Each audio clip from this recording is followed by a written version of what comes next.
Mesdames et messieurs, chers frères et sœurs en Christ, bonjour. Que la paix et la grâce du Seigneur Jésus et de Dieu notre Père soient avec vous. Vous êtes à notre pain quotidien, votre espace de communication de la nourriture spirituelle, et vous êtes à son premier numéro. Précédemment, dans la vidéo de présentation, nous avons survolé certains versets du message de ce jour. Mais aujourd'hui, nous allons entamer et aller en profondeur de ces versets.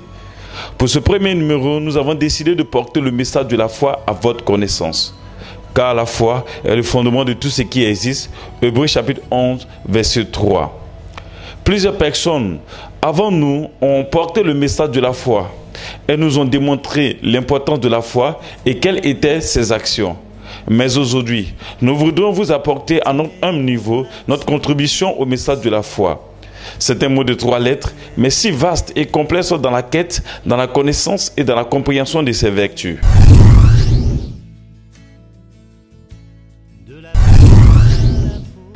En méditant la parole de Dieu, nous avons constaté et tiré une connaissance fondamentale de la vie spirituelle. Nous avons constaté que 2 éléments fondamentaux étaient toujours employés par Jésus. Ce sont la foi et la prière. Bien-aimés, la foi et la prière sont la base de la vie spirituelle. C'est même toute la vie en Christ. Pourquoi? Le fait est que, sans la foi, il est impossible d'être agréable à notre Dieu. Car il faut que celui qui s'approche de Dieu croit que Dieu existe et qu'il est le rémunérateur de ceux qui le cherchent. Hébreux chapitre 11, verset 6. Partant de ce verset, nous disons que la foi nous permet d'entrer dans la présence de Dieu et la prière nous permet de posséder notre héritage, notre espérance. Jacques chapitre 1, verset 5 à 8. Alors, nous allons nous attarder sur ces 2 éléments fondamentaux de la vie en Christ, la foi et la prière. Nous débuterons cette série d'enseignements par la foi.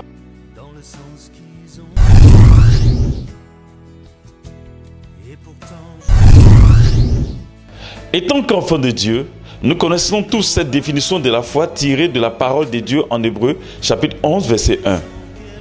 Or, la foi est une ferme assurance des choses qu'on espère, une démonstration de celles qu'on ne voit pas.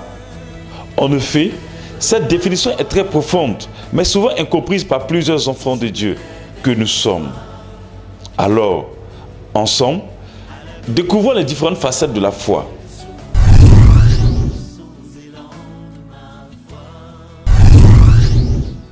En premier lieu, comprenons que la foi est la vie de l'enfant de Dieu. Lisons Hébreux chapitre 10, verset 38. « Et mon juste vivra par la foi. Mais s'il se retire, mon âme ne prend pas plaisir en lui. » Ce verset nous révèle que celui qui vit en Christ est appelé juste. Et la source de sa vie est sa foi. En d'autres termes, celui qui n'a pas de foi n'a pas de vie. Un enfant de Dieu qui n'a pas de foi n'est pas un enfant de Dieu. Et il est considéré comme mort ou il est mort. Alors, c'est quoi la vie?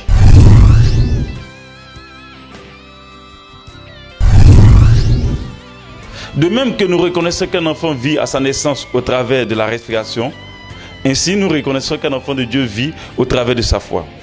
La foi est la respiration de tout enfant de Dieu.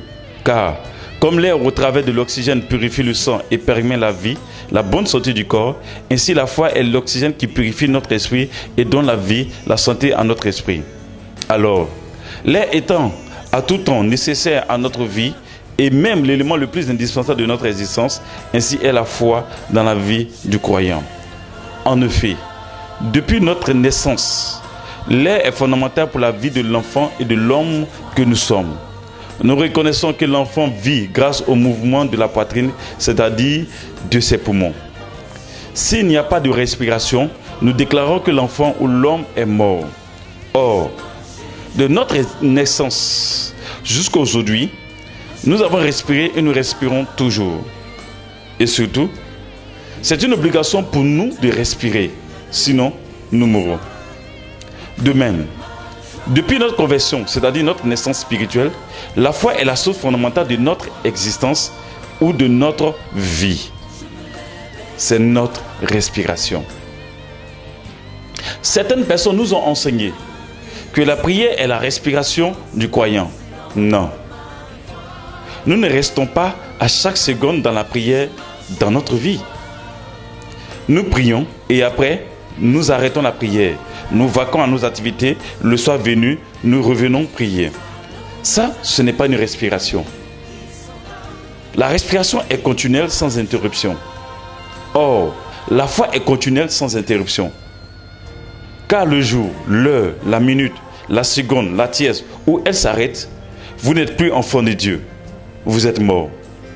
C'est pourquoi Jésus a dit en Luc chapitre 18, verset 8 que quand le Fils de l'homme viendra, trouvera-t-il la foi sur la terre?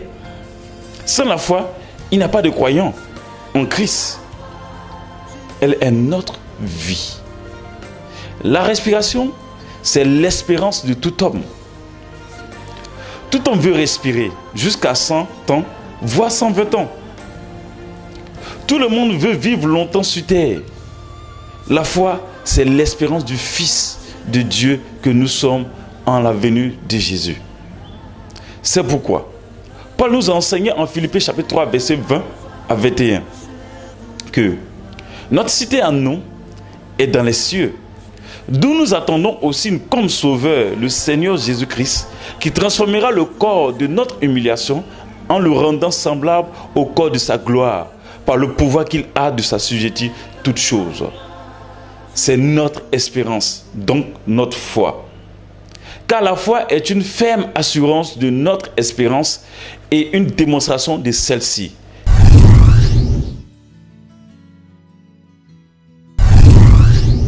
Jésus nous révèle en Jean chapitre 1, verset 1 à 4, la source de la vie.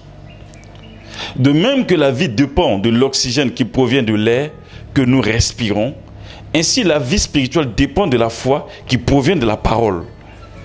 C'est pourquoi Paul, poussé par le Saint-Esprit, a dit que la foi vient de ce que nous entendons et ce que nous entendons par la parole de Christ. Romains chapitre 10, verset 17.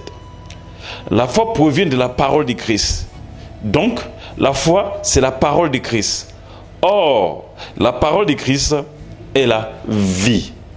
Partons de là. La foi est la vie de Christ en nous. Jean chapitre 6, verset 63.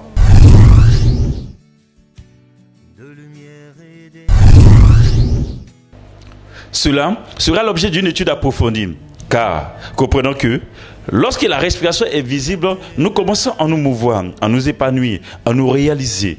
C'est parce que nous respirons que nous rendons visite. Nous mangeons, nous dansons, nous nous marions, nous aimons tel ou tel. C'est grâce à la respiration que nous projetons pour demain. Demain, celui qui a la foi commence à se mouvoir, à s'épanouir, à se réaliser. C'est par cette respiration qui est la foi que les malades sont guéris, les paralytiques marchent, les aveugles voient, etc. Marc chapitre 16, verset 17 à 18. Nous reconnaissons par là que l'enfant de Dieu vit, car ses actions sont le fruit de la vie de son esprit. Jacques n'a-t-il pas dit qu'il en est ainsi de la foi? Si elle n'a pas les œuvres, elle est morte en elle-même. Mais quelqu'un dira, toi tu as la foi et moi j'ai les œuvres.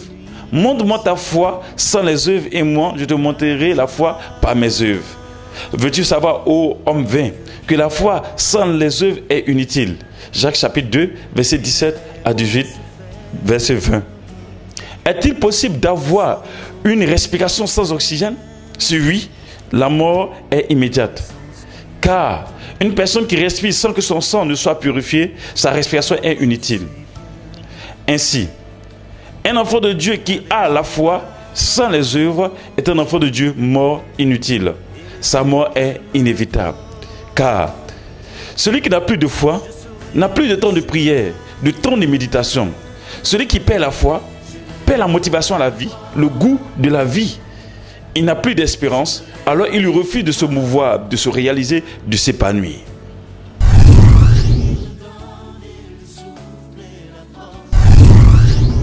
Nous dirons que c'est bête de penser qu'une personne puisse refuser de respirer.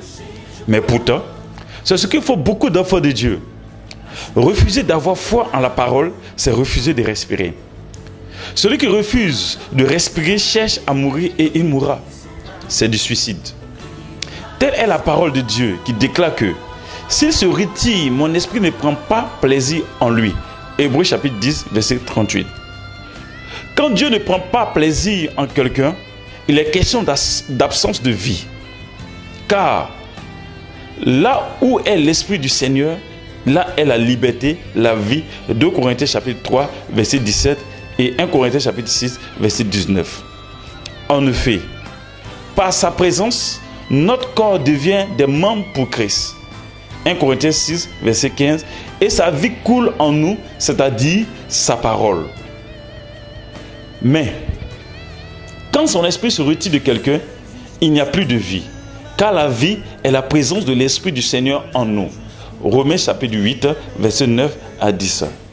Alors, la condition la plus fondamentale pour que la faveur de Dieu, les regards de Dieu, son esprit soit en nous et sur nous, c'est la foi.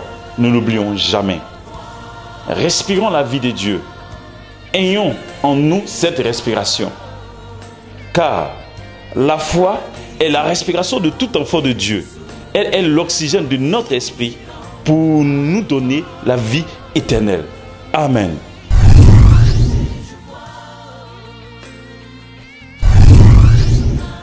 Maintenant, toi qui m'écoutes, il t'est arrivé certainement des situations difficiles, voire douloureuses, au point que tu as abandonné la foi.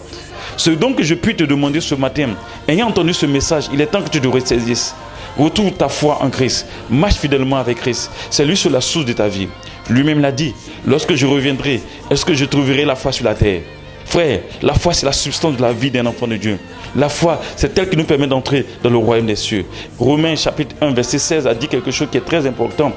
Il a dit qu'en l'évangile est révélée la justice de Dieu par la foi et pour la foi. Ça veut dire quoi? On acquiert la justice de Dieu par la foi et encore, on la démontre encore par la foi. C'est ça la vie que nous avons reçue de Christ. Si tu abandonnes la foi en Christ, il est temps que tu la retrouves, frère. Il est temps que tu acceptes Jésus-Christ, frère. Il est temps que tu marches avec Jésus-Christ, frère. Parce que c'est en lui que tu peux toutes choses. C'est en lui que tu es justifié. C'est en lui que Dieu t'a pardonné tes fautes. C'est en lui que Dieu prend soin de toi. C'est en lui que Dieu t'accorde tout ce dont tu as besoin. Oui, c'est en Jésus-Christ que tout est possible.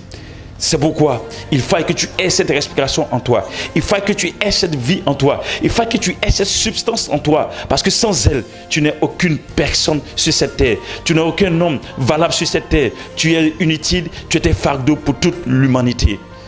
L'humanité attend la révélation des fils de Dieu. Il est temps que tu te lèves, frère. Il est temps que tu te mettes à la brèche. Il est temps que tu acceptes aujourd'hui de manifester la vie, le potentiel que Dieu a mis en toi. C'est là la meilleure chose que Dieu a déposée en toi, que le monde attend, que l'humanité veut, que l'humanité aspire. Et cela est en toi. Lève-toi et bâtis la vie de Christ qui est en toi. Révèle à l'humanité, donne-la à l'humanité, parce que Dieu veut parler au travers de toi.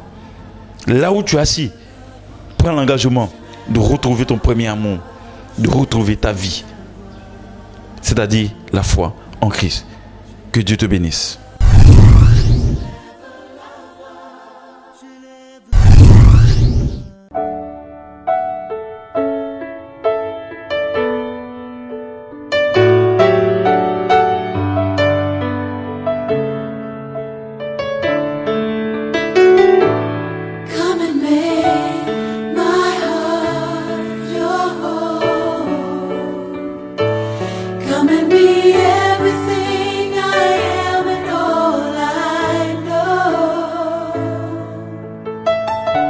Search me.